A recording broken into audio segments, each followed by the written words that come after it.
Welcome back to another technical deep dive here in the Debug Zone. Today we're tackling a big question and breaking it down with insights from other users. Hopefully this clears up some misconceptions and helps you get the answer you need. So buckle up, stay a little curious, and let's jump right in.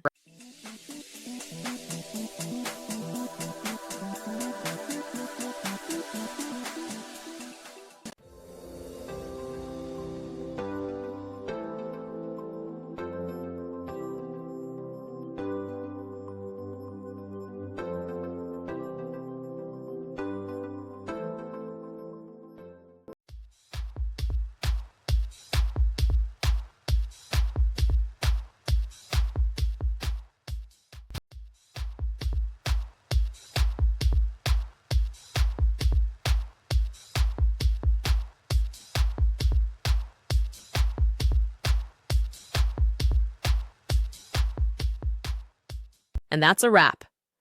I hope you found the answer you were looking for. If you did, take a second to hit that subscribe button. It really helps out. And let me know in the comments which solution worked best for you. See you next time in the Debug Zone.